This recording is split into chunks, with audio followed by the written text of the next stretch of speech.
28장.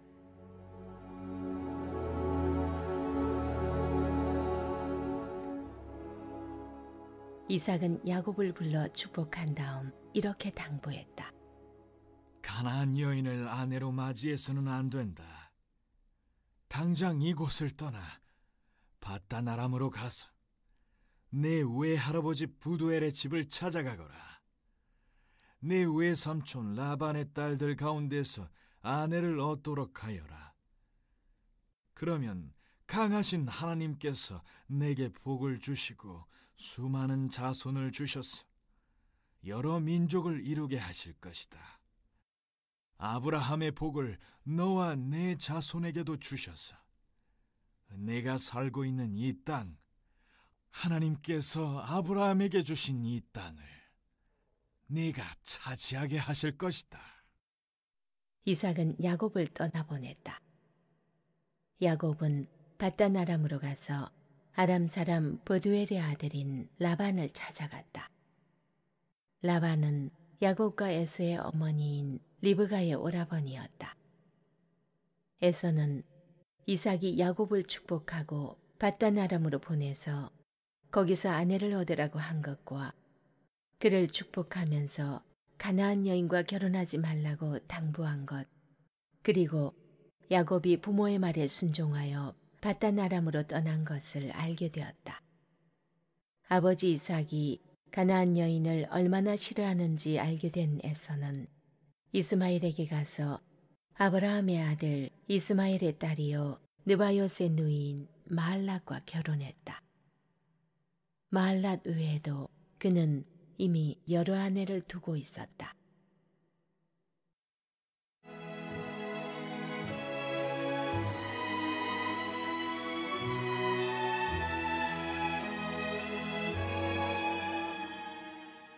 베델에서 드린 야곱의 서원.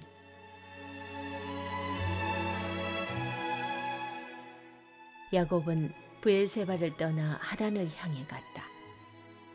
한 곳에 이르러 해가 지자 그는 그곳에서 하룻밤을 묵기로 했다. 그는 거기에 있는 돌 하나를 가져다가 머리에 베고 누워 잠이 들었다. 그리고 꿈을 꾸었다. 꿈에 보니 땅에 계단이 세워져 있고 그 끝이 하늘에까지 닿아서 하나님의 천사들이 그 계단을 오르내리고 있었다. 그때 하나님께서 야곱 바로 앞에서 말씀하셨다. 나는 하나님, 네 조상 아브라함의 하나님, 이삭의 하나님이다. 네가 지금 자고 있는 이 땅을 내가 너와 네 후손에게 주겠다.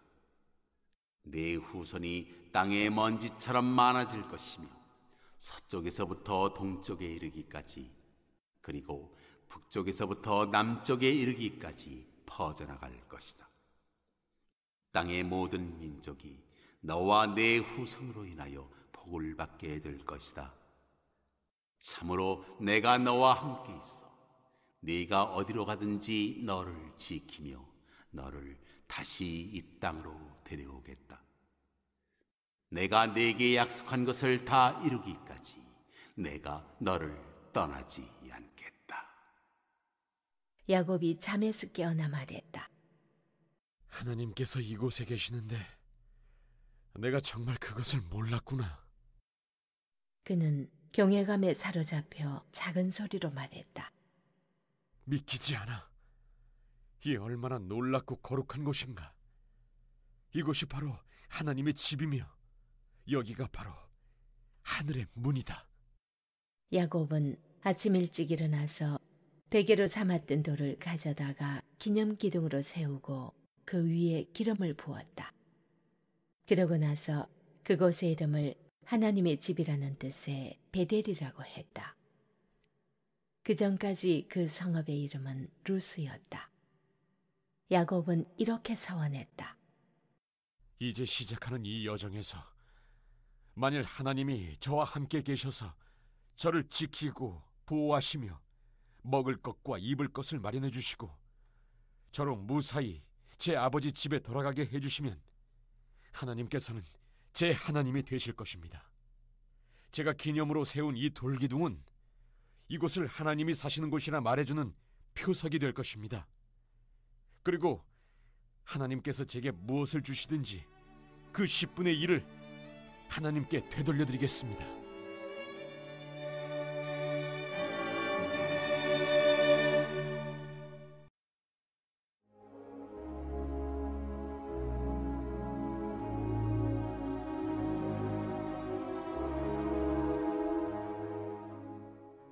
(29장) 야곱이 라반의 집에 머물다.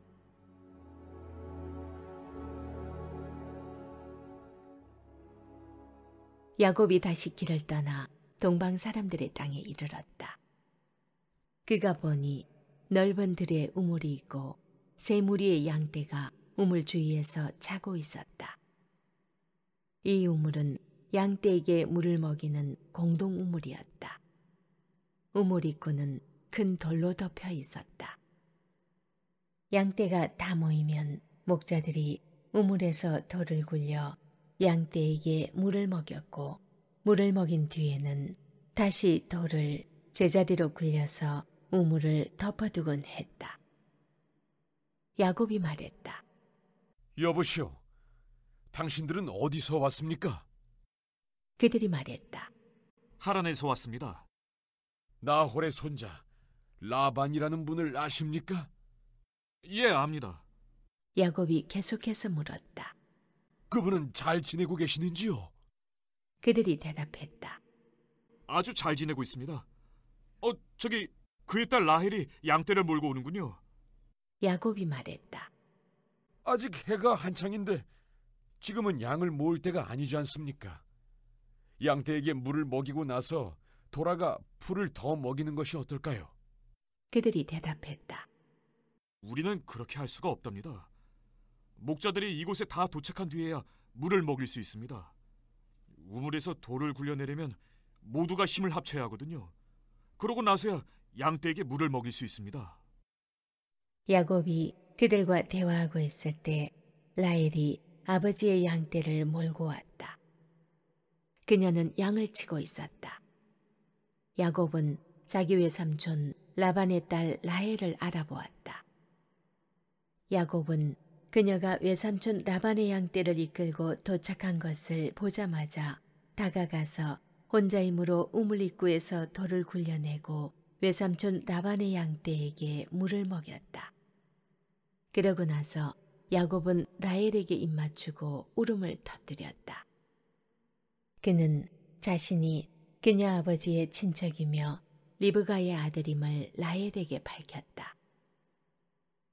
그녀는 집으로 달려가서 자신이 들은 것을 아버지에게 알렸다. 라반은 자기 누이의 아들 야곱이 왔다는 소식을 듣고 달려나가서 그를 껴안고 입을 맞추고는 집으로 데려왔다. 야곱은 라반에게 그동안 있었던 일을 모두 이야기했다. 라반이 말했다. 너는 내 가족이자 내 혈육이다. 야곱이 라반의 집에 머문 지 한 달이 되었을 때 라반이 말했다. 네가 내 조카이기는 하다만 거저 이래서야 되겠느냐? 어느 정도의 보수를 받고 싶은지 말해보아라. 얼마면 적당하겠느냐? 라반에게는 두 딸이 있었다. 큰 딸은 레아였고 작은 딸은 라헬이었다. 레아는 눈매가 예뻤지만 라헬은 눈부시게 아름다웠다. 야곱이 사랑한 사람은 라헬이었다. 그래서 야곱은 이렇게 대답했다. 외삼촌의 작은 딸 라헬을 위해 제가 7년 동안 외삼촌의 일을 돕겠습니다. 라반이 말했다. 그 아이를 낯선 사람과 결혼시키느니 네게 주는 것이 훨씬 낫겠다. 좋다. 여기 내 집에 머물러라. 그리하여 야곱은 라헬을 위해 7년 동안 일했다. 그러나 그가 그녀를 몹시 사랑했으므로 7년이 수일처럼 여겨졌다. 마침내 야곱이 라반에게 말했다. 제가 일하기로 약속한 기한을 다 채웠으니 이제 제 아내를 주십시오. 저는 당장이라도 결혼할 준비가 되어 있습니다.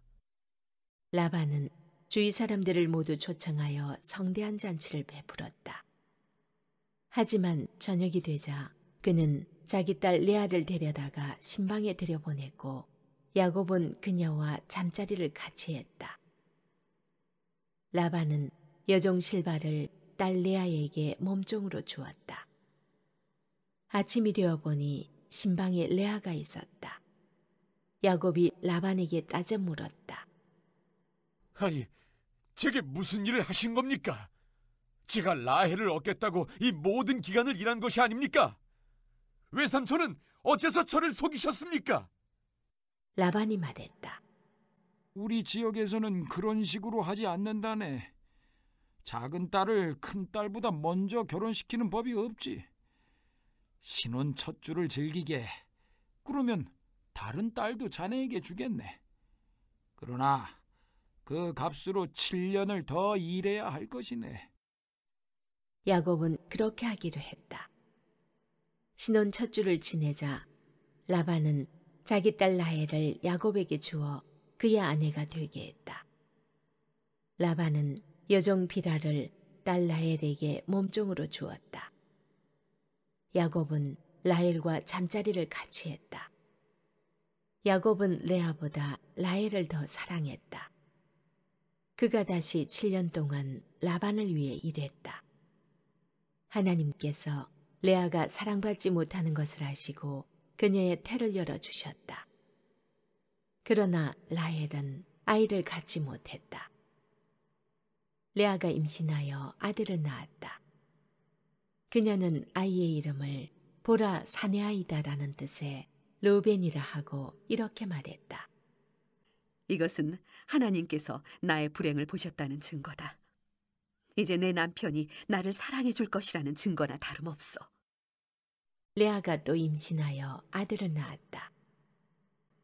하나님께서 내가 사랑받지 못한다는 것을 들으시고 내게 이 아들도 주셨다. 그녀는 이렇게 말하고 아이의 이름을 하나님께서 들으셨다라는 뜻의 시므온이라고 했다. 그녀가 다시 임신하여 아들을 낳았다. 그녀는 이렇게 말하면서 아이의 이름을 통하다라는 뜻의 레위라고 했다. 내가 아들 셋을 낳았으니 이제는 남편의 마음이 나와 통할 거야. 그녀가 마지막으로 임신하여 네 번째 아들을 낳았다. 이제는 내가 하나님을 찬양하리라. 그녀는 이렇게 말하고 아이의 이름을 하나님을 찬양하다라는 뜻의 유다라고 했다. 그러고는 그녀의 출산이 그쳤다.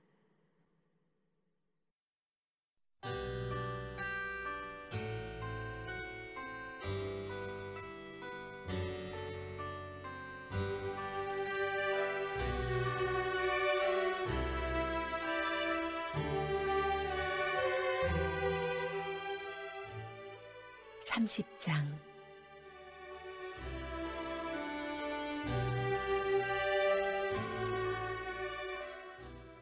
라헬은 자신이 야곱의 아이를 낳지 못함을 깨닫고 언니를 시샘했다. 그녀가 야곱에게 말했다. 나도 아이를 갖게 해주세요. 그러지 않으면 죽어버리겠어요. 야곱이 라헬에게 화를 내며 말했다. 내가 하나님이라도 된다는 말이오?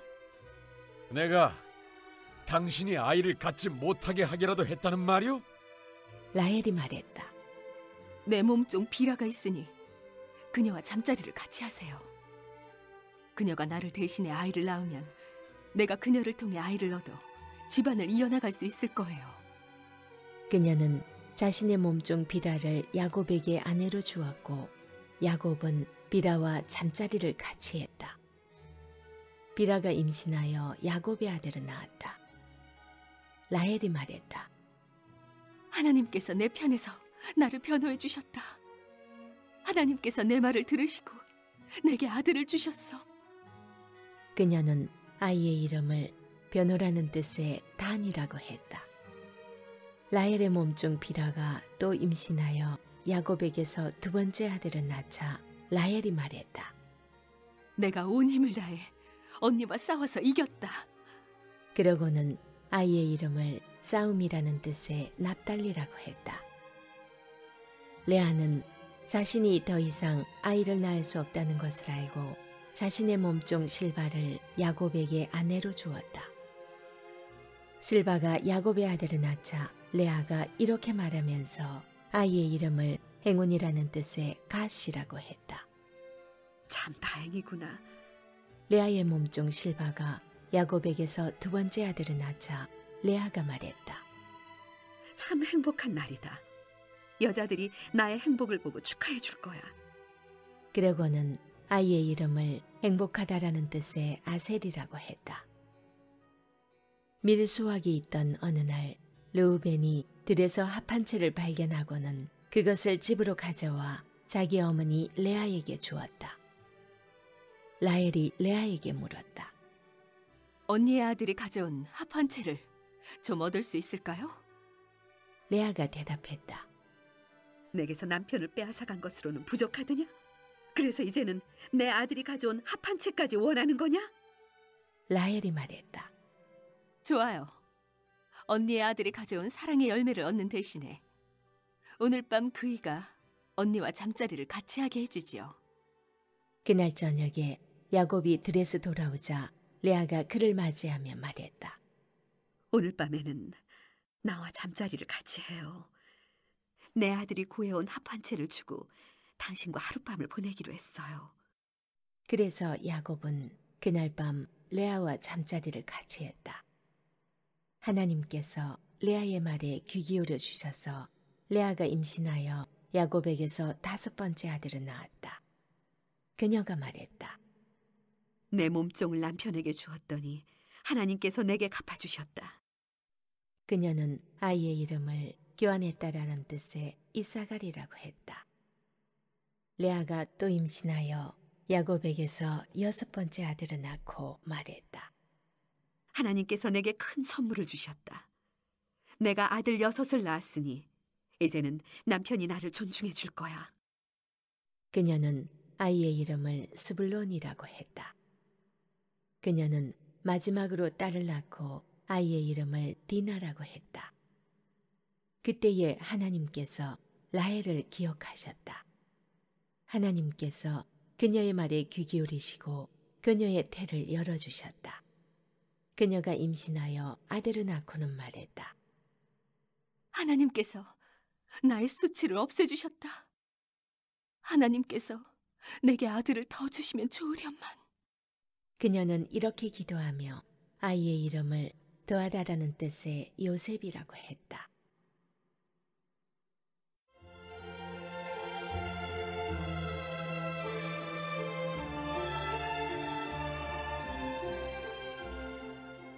야곱의 품삯.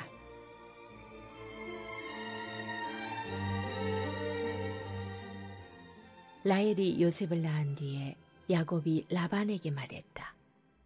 제가 고향으로 돌아가게 해주십시오. 장인어른을 섬기고 얻은 제 아내들과 자식들을 제게 주십시오. 제가 장인어른을 위해 얼마나 열심히 일했는지 장인어른도 잘 아십니다. 라반이 말했다. 맞는 말이네. 내가 점을 쳐보니 하나님께서 자네 때문에 내게 복을 주셨다는 것을 알겠더군. 그러고는 이렇게 말을 이었다. 내가 얼마를 주면 좋을지 정해보게. 내가 자네에게 주겠네. 야곱이 대답했다. 제가 한 일이 장인어른께 얼마나 가치가 있었는지, 제가 장인어른의 가축을 돌보는 동안 가축이 얼마나 불어났는지 장인어른도 잘 아십니다. 제가 여기 왔을 때만 해도 장인어른의 재산이 보잘것없었으나 이제는 크게 불어났습니다. 제가 한 모든 일이 장인어른께는 복이 되었습니다. 이제는 제가 제 가족을 위해 무언가를 해야 하지 않겠습니까? 그래, 내가 자네에게 무엇을 해주면 되겠나? 야곱이 말했다. 아무것도 해주지 않으셔도 됩니다. 다만 이렇게 하면 어떻겠습니까? 제가 목장으로 돌아가서 장인어른의 가축대를 돌보겠습니다. 오늘 모든 가축대를 샅샅이 살펴서 얼룩지거나 점이 있는 양과 검은 새끼 양과 점이 있거나 얼룩진 염소들을 골라내십시오. 그것들이 제 품삯이 될 것입니다. 그리하면 장인어른께서 제 품삯을 조사하실 때 저의 정직함을 확인하실 수 있을 것입니다. 장인어른께서 얼룩지지 않고 점이 없는 염소나 검지 않은 양을 발견하시면 제가 그것을 훔친 것으로 아셔도 좋습니다. 라반이 말했다. 좋네. 그렇게 하지. 그러나 라반은 그날로 얼룩지고 점이 있는 순염소와 얼룩지고 점이 있는 암염소와 검은 양과 흰색 기미가 도는 가축까지 모두 가려내어 자기 아들들 손에 맡겨 돌보게 했다. 그런 다음 자신과 야곱 사이에 사흘 거리를 두었다. 그동안 야곱은 라반의 남은 가축들을 돌보았다. 야곱은 미루나무, 감복숭아나무, 버점나무의 싱싱한 가지들을 꺾어다가 껍질을 벗겨 흰 줄무늬가 드러나게 했다. 그는 껍질을 벗긴 가지들을 가축대가 물을 먹으러 오는 여물통 앞에 세워두었다. 짝짓기 때가 된 가축들이 물을 마시러 와서 줄무늬가 있는 나뭇가지들 앞에서 짝짓기를 했다. 그렇게 짝짓기를 한 것들은 줄무늬가 있거나 점이 있거나 얼룩진 새끼들을 낳았다. 야곱은 암양들을 라반의 양떼 가운데서 검은 빛이 도는 양들 앞에 두었다. 그는 이런 식으로 양떼를 구분해 자신의 것으로 가려내어 라반의 양떼와 섞이지 않게 했다. 튼튼한 가축들이 짝짓기를 할 때면 그 가축들이 볼 수 있도록 여물통 앞에 가지들을 세워놓아 그 앞에서 짝짓기를 하게 했다. 그러나 약한 가축들 앞에는 그 가지들을 세워두지 않았다. 그리하여 약한 것들은 라반의 것이 되고 튼튼한 것들은 야곱의 것이 되었다. 야곱은 점점 더 부자가 되었다. 낙타와 나귀는 말할 것도 없고 상당히 많은 양떼와 종들을 손에 넣게 되었다.